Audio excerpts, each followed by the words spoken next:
Georges n'avait jamais vu l'homme au chapeau jaune dans un état pareil. Lui, si calme d'habitude, si tranquille avec son chapeau sur la tête. Oh, ça y est, je le vois. Bonjour. Bonjour, entrez. Il est prêt comme promis.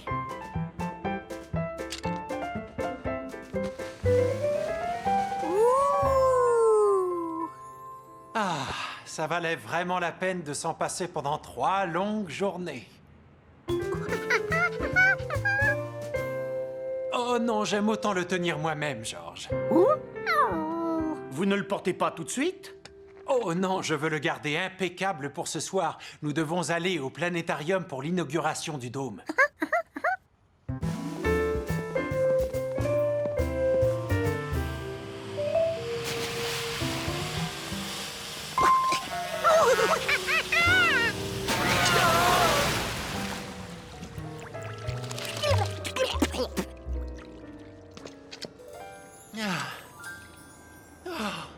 Merci. Rentrons vite à la maison avant qu'il n'arrive quoi que ce soit à mon chapeau. Allez.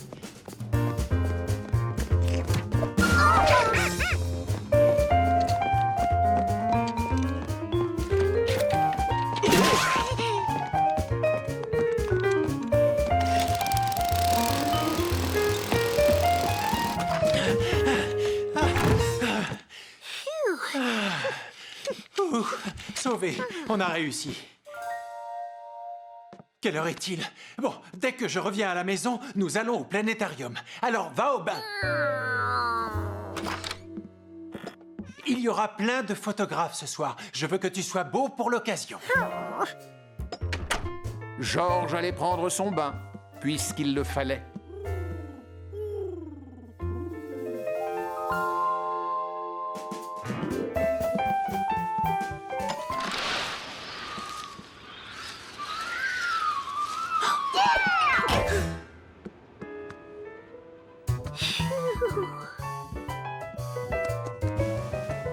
C'était vraiment un très beau chapeau.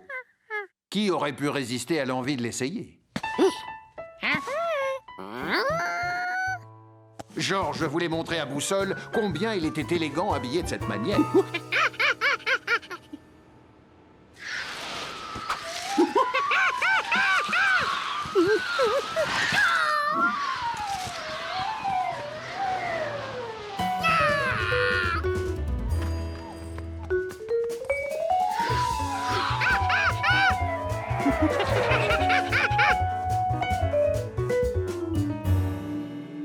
Georges avait bien vu le chapeau s'envoler par là.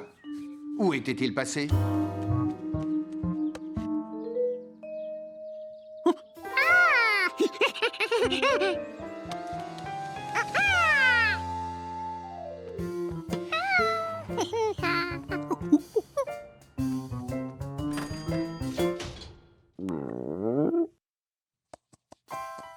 Le chapeau était à nouveau en place, et toujours aussi impeccable. Enfin, presque. Georges retira la brindille avec la précision d'un chirurgien. Voilà, opération terminée. Ah non, pas tout à fait terminée. Il restait un fil qui dépassait. Le problème allait vite être réglé. Peut-être fallait-il tirer plus fort. Ou peut-être qu'il suffisait de le couper.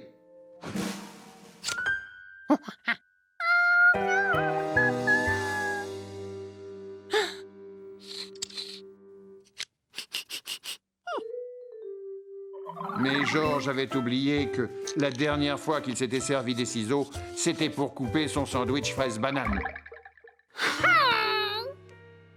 Et maintenant, il fallait s'occuper de cette tâche. Une fois nettoyée, on ne la verrait plus.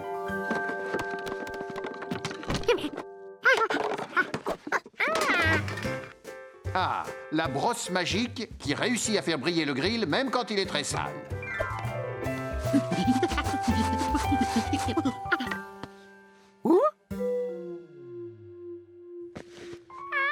Mais n'avait-il pas frotté un peu trop fort?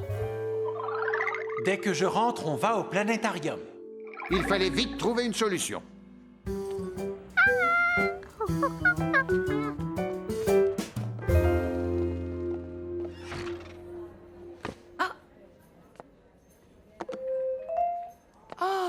Bonjour, qu'est-ce que je peux faire pour toi?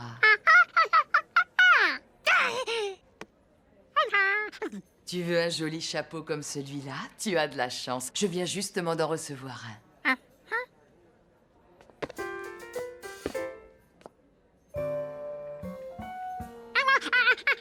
Quoi, il ne te plaît pas? Regarde, c'est le même. Oh, d'accord, tu en veux un jaune, c'est ça? J'ai compris. Et voilà. Je regrette, mais pour l'instant, c'est malheureusement notre seul modèle de chapeau jaune.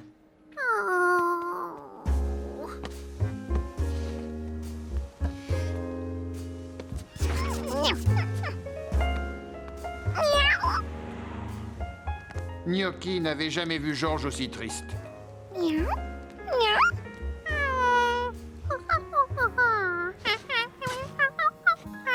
Georges lui expliqua son problème, mais quand un chat voit un doigt s'agiter, on ne peut pas l'empêcher de jouer avec.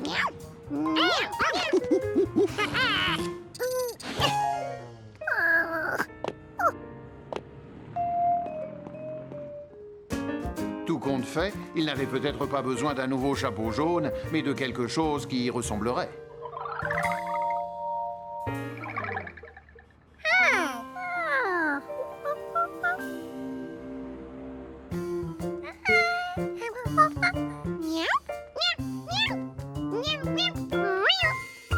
Qu'est-ce qu'il mijotait? Gaspard avait décidé de ne pas s'occuper de Georges. Enfin, il avait essayé. Que cachait-il derrière son dos?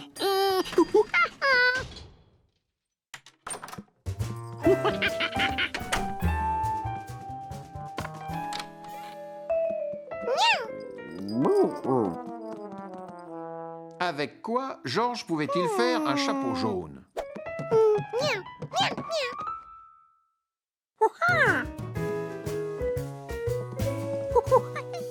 La même couleur? Parfait.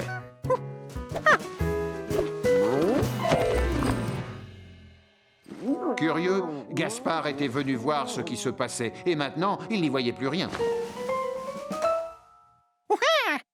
C'était bien la bonne couleur, mais c'était beaucoup trop mou.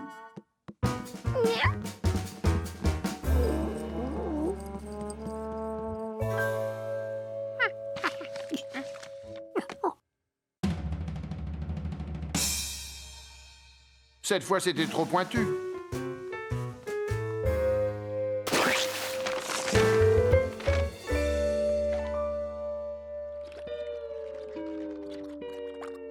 Trop carré. Comment faire pour trouver la bonne idée?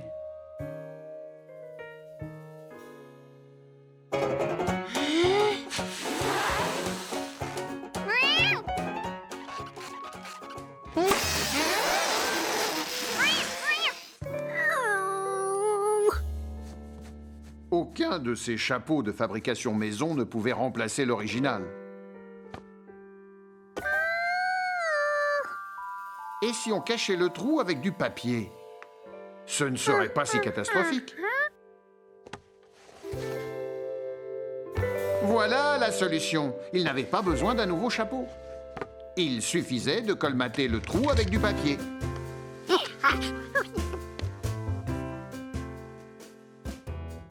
À moins qu'une matière plus adéquate puisse faire l'affaire.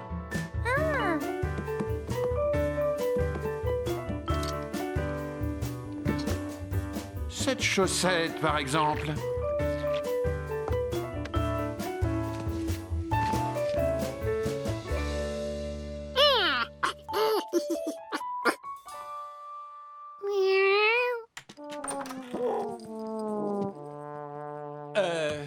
Georges, est-ce que c'est Gaspard qui est passé prendre une douche chez nous, ou bien c'est la serviette de toilette qui se sauve toute seule? Georges, où est mon chapeau? Gnocchi, non, ne joue pas avec mon chapeau tout propre. Il doit être impeccable pour ce soir. Georges, peux-tu m'expliquer pourquoi il y a un trou bouché par cette chaussette?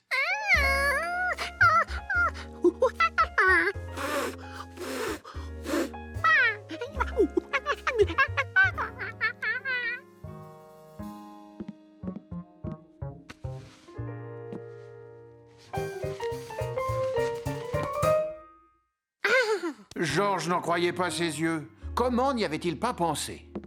Ça fait joli avec ce foulard. Il faut se dépêcher maintenant. Tu as pris ton bain?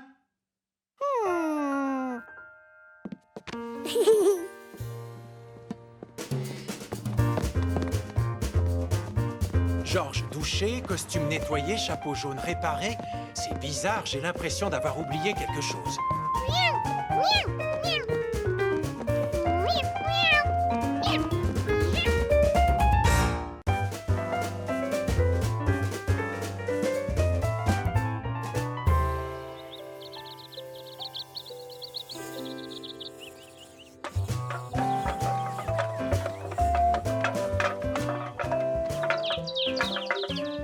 Georges aimait les paysages et les bruits de la campagne.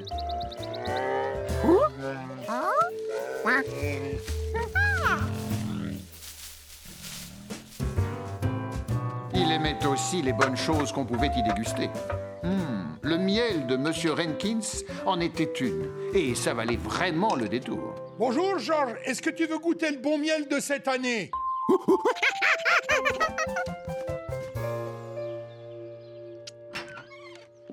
Je t'ai mis du pain fait maison dans le sac. Tu m'en diras des nouvelles.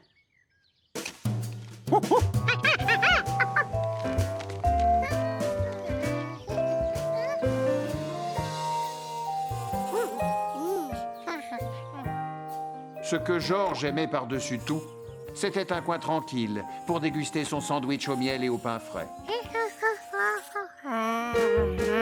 Mais avec cette abeille, ce n'était même pas la peine d'y penser.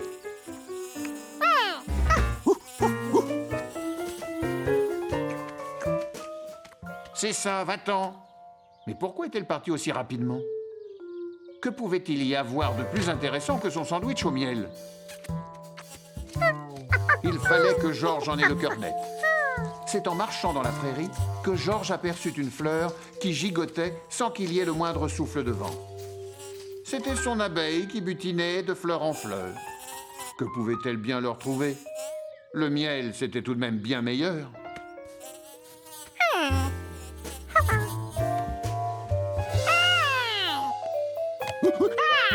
Qui avait pu faire un tel saccage?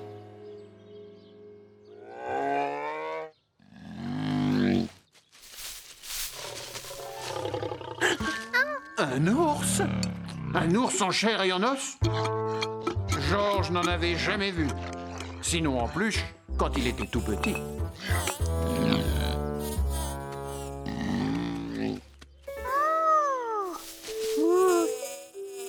Et l'abeille qui était de retour.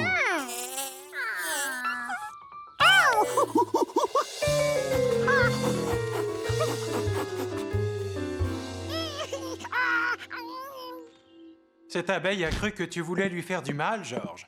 C'est généralement pour se protéger qu'elle pique. Tiens, tu n'as qu'à mettre ce glaçon sur ton doigt, ça te soulagera.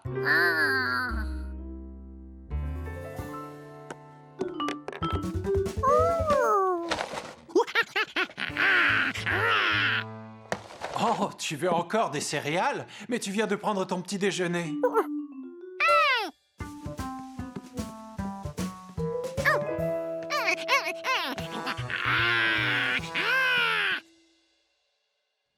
Non, Georges, c'est une abeille qui t'a piqué, ce n'est pas un ours qui t'a mordu. D'ailleurs, on n'a pas vu un ours dans le coin depuis au moins 20 ans.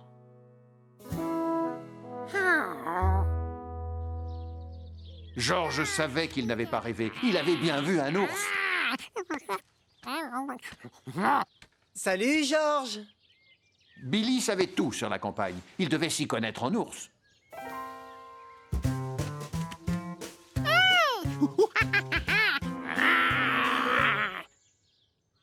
Oui, très bonne imitation, Georges. Eh, tu sais qu'on n'a pas vu un ours par ici depuis 30 ans?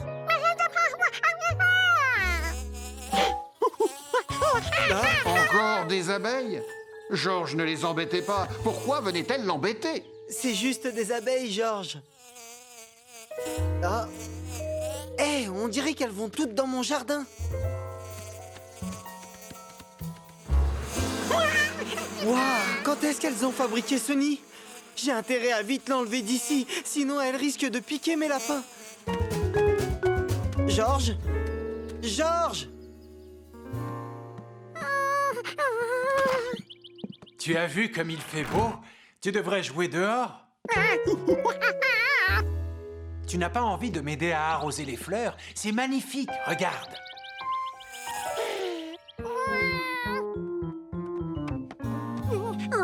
Oh, tu as peur d'être encore piqué par une abeille, c'est ça?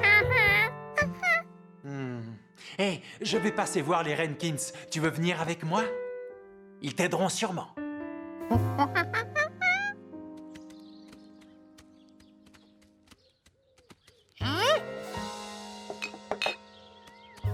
Ah, rebonjour, Georges.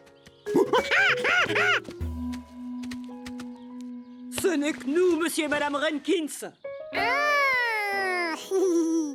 Alors, c'est ce doigt-là qui a eu mal à cause d'une piqûre d'abeille?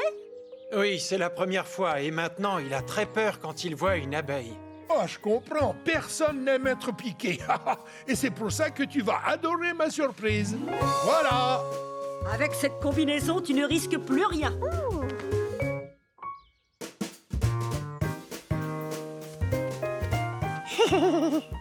Tu veux que je te montre quelque chose d'intéressant? Regarde par là. Tu n'as pas à avoir peur, on est protégé. Georges, t'as envie de savoir pourquoi les abeilles adorent se poser sur toutes ces fleurs? C'est pour en ramasser le nectar. Approche-toi et regarde. Les abeilles récoltent le nectar. Leurs pattes sont pleines de pollen, une sorte de poudre qu'elles vont transporter de fleur en fleur. Et c'est grâce à ça que d'autres fleurs pousseront. C'est ici dans la ruche que le nectar est transformé en provision pour les abeilles. Est-ce que tu sais comment on appelle ce qu'elles mangent? C'est du miel. Le même que celui que tu mets sur tes tartines. Elles en fabriquent plus qu'elles n'en mangent. Et nous, on prend le reste. Tiens, je t'en offre un autre pot. Tu vas te régaler. Comment quelque chose d'aussi délicieux pouvait venir de bêtes qui vous piquent?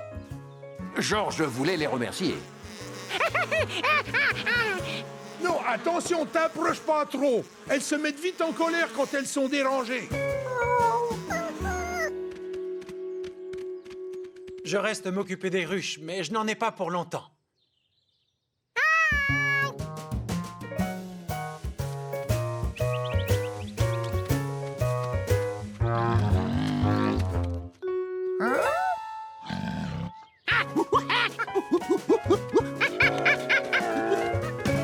Georges, j'ai eu une idée. Je sais comment me débarrasser du nid. Et en plus, je me suis trouvé une super combinaison. Protection maximale. Suis-moi.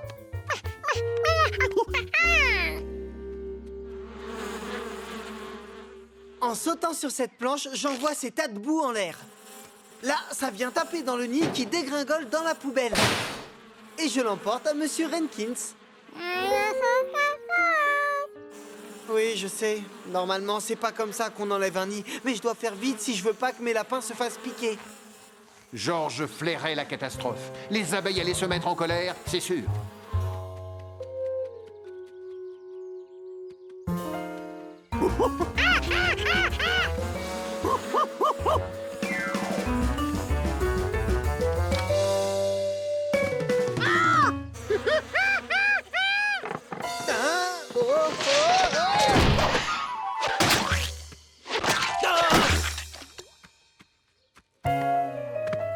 D'où sortez-vous et qui vous êtes? Voyons, Billy, tu sais bien que c'est pas comme ça qu'on s'y prend pour retirer un nid d'abeilles.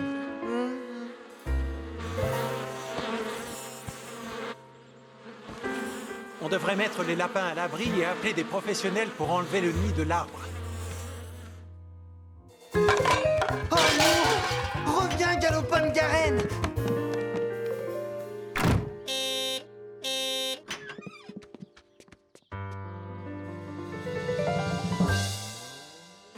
Oh oui! C'est un très beau nid d'abeilles. Mais je ne peux rien pour vous. Vous ne pouvez pas l'enlever?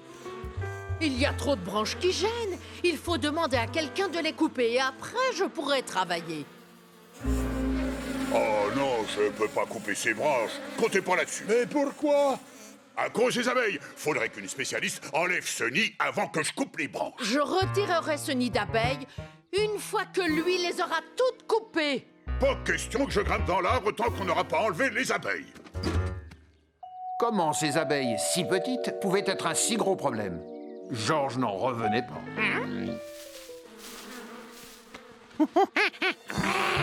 Oh, bravo, Georges. Tu imites très bien les ours. Oui, je disais justement à Georges qu'on n'avait plus revu un ours dans les parages depuis au moins...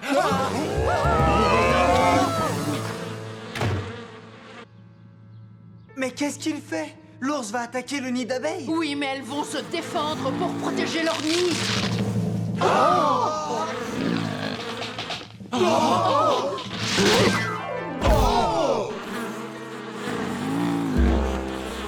Je vous conseille de rester à l'abri le temps que les abeilles se dispersent. Y a rien à grignoter ici.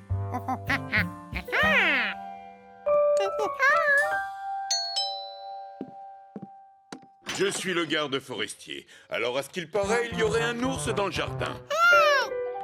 Oh, un ours! C'est incroyable! On n'en avait pas revu par ici depuis au moins une quarantaine d'années. Dire qu'on est tous des spécialistes de la nature et que c'est un bébé ours qui a résolu notre problème. Tu avais raison depuis le début à propos de l'ours. Secrètement, Georges espérait revoir l'ours un jour. Il serait même prêt à partager avec lui son sandwich au miel.